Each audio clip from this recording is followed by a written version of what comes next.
Hey, good morning everyone, TJ here. Today I'm out at Copper testing the Nidecker Mellow in collaboration with Snowboard Magazine. Let's get into it.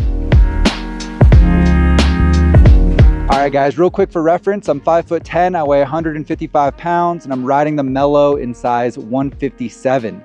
Now this board has been fully redesigned for 2025. It's basically a brand new snowboard on the Nidecker lineup. It's part of their Snow Surf series, and it's like a free ride, powder focus kind of snowboard. So it does have a directional design. You're gonna find a directional outline on this snowboard. So outside the front contact points, the widest point on the nose here, you're gonna find more nose, giving the board more surface area up front, as well as a significant setback. This board runs a 50 millimeter setback and 10 millimeters of taper. So the tail is a little bit narrower in the back of the snowboard and has less tail outside those rear contact points. Both going to reduce the surface area in the back of the snowboard, as well as that massive setback. So 50 millimeters at the reference stance, you can see this board has a lot more nose outside the front binding with that setback. So all that's going to work together, as well as the width you're going to find in this snowboard. So at 157, you have a 26.4 centimeter waist width. So it's going to increase the overall surface area of the board. So all those directional features and that width and the camber profile are going to work together to help give this board a nice benefit in soft snow. And you are going to get a camber dominant profile on this snowboard. It runs their surfy camrock profile. So that's positive camber from just outside the front foot going all the way back out to the tail. I think this board's going to have a very powerful, energetic feel since it does have a significant amount of camber to it. It's a pretty tall camber. And then you have reverse camber in the nose of the snowboard. A couple more things I want to call out. You are going to get pop carbon built into the construction of this snowboard. So there's carbon stringers running from tip to tail down the entire length of the snowboard to help provide more energy and more snap in this thing, as well as their absorbent top sheet. So the top sheet actually acts as a dampening layer to help smooth out the ride and reduce chatter and vibrations. And the last thing I want to highlight here is that you're going to find their N7000 Syntruded base. So it's a higher end extruded base material, still going to be very low maintenance and easy to repair, but it has some carbon particles built into the base of the snowboard that should give it a bit of a faster glide out there. And that's going to be it for a quick tech breakdown here on the Mellow. We're going to do a resort test out here today, carve some groomers, maybe hit some park laps as well, and we'll check back in a little bit later to share some feedback on how this thing feels. Let's get into it.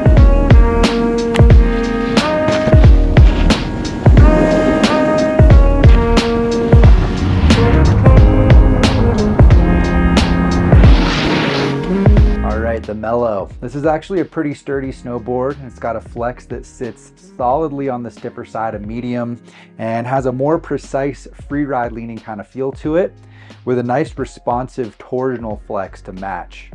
And with the directionality in this snowboard, particularly that directional outline and the setback, you have a pretty short tail outside your back foot, so you don't get a lot of leverage back there. And the way that translates to situations where you're trying to flex the board, like flat tricks and butters, for example, you kind of have to lean a little bit further out towards the tips than you might expect. Kind of shifts that balance point closer to the contact points and makes it a little bit more of a balancing act. I think if you're doing tricks where you're like ollieing into it, dragging the tips around on the snow, you can still have plenty of fun and a pretty good feel for that.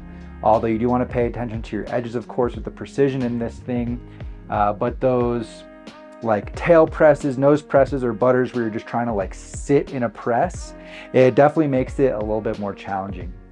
You do get a little bit more leverage in the nose of the snowboard, and I had some fun ones trying to lean into the nose, but again, you just kind of have to shift your weight a little bit further outside than you might be used to riding a park board. And I think on the flip side of that, it does come through with a lot of great energy. It holds potential energy very well. And while it is a little bit difficult to load this board up, really anything that you load into it, it's going to give back. It's going to snap back with some powerful ollies. It's going to help get you in the air. Really, anytime that you're trying to do any kind of freestyle riding, whether that's around the resort, hitting side hits, ollieing rollers, or even taking some park laps. And you know, testing this board at Copper, we took several laps through the terrain park. It's definitely more of a novelty hitting some park laps on a board like this with the very directional shape and this long nose you have outside your front foot. Hit quite a few rails, just did a bunch of 50-50s, got sideways a little bit. It does have a very precise feel to it. It's not a very jibby snowboard. And like for butters, you know, it is going to be difficult to get this board to give up some flex. But it has a pretty good feel on jumps. You can definitely log some airtime on this thing. It has plenty of stability to even step up to some pretty large jumps. And it rides switch fairly well also. You're definitely going to notice the setback and the taper on this thing. But something I think that if you're mindful of, it won't really bother you too much. And I did plenty of switch landings coming off rails and doing some 180s on jumps, and it felt pretty comfortable. But overall, you know, definitely more of a novelty hitting some park laps. Would be a lot of fun for natty features though, like hitting some cliff drops or, you know, getting this board into some rowdier terrain. It's got plenty of stability to really back you up when you need it. Now, can this board carve?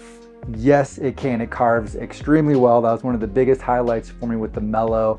It's got a lot of great things going for it to really enhance the carving experience. A couple things I always talk about in the reviews are the waist width and side cut. So in the Mellow here, size 157, you're gonna find a 26.4 centimeter waist. So it actually has some decent width to it that I think if you're into, you know, more aggressive edge angled carves, Euro carves, things like that, that makes it a lot of fun. And of course, if you have a bigger boot size, that's going to help mitigate that heel and toe drag, which is always nice. But I think it kind of opens the door for those more aggressive carves and makes those a lot more accessible and a lot more fun.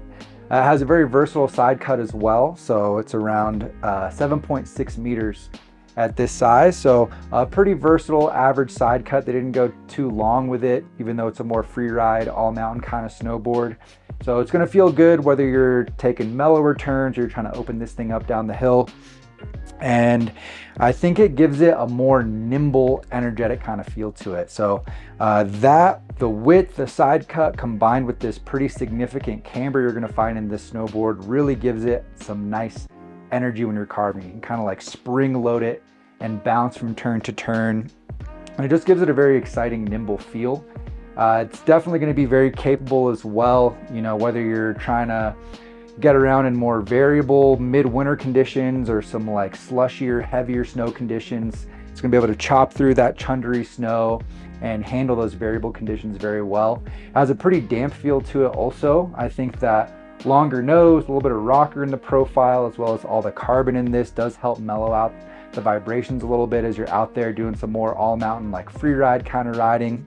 But you know, overall, this is a joy to carve. You can really let it loose, take it up to some high speeds and feel very confident on this thing. The camber is going to keep it super locked in. You can dig trenches with that width and it's going to hang on. And like I mentioned before, you know, if you do value that added surface area and that extra width with a bigger boot size, it's got that going on for it as well. And unfortunately, I wasn't able to get this board out on a very deep day, but I do plan to do a powder review this season, so make sure you're subscribed. I think though, with the width and the directionality you're gonna find in this thing, that added surface area with the width, it's gonna float very well. The long nose might give it a bit of a boaty feel, especially if you're trying to like needle through some trees and things like that. But with the short tail, I think it actually would be pretty nimble in the powder, but I'll have to follow up with you guys a little bit later.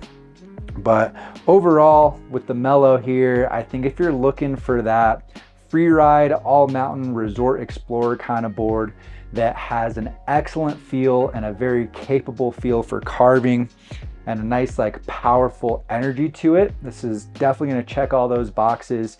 If you like exploring the resort, getting in the alpine, bombing groomers, laying over some turns, this board is going to be a lot of fun for you. So definitely going to be better suited for riders with a little bit more experience with the precision and that more aggressive feel that you're going to get out of this thing, but definitely a very fun one and a solid free ride choice from Nidecker. So if you're on the market for something like that, consider the Nidecker Mellow. I'm gonna have this snowboard linked down below so you can check it out if you're interested. Please make sure to like if you got some value, subscribe to the channel if you're new here, and check out the latest issue of Snowboard Magazine that's also linked down below. Appreciate you guys. We'll see you in a review soon. Later, y'all.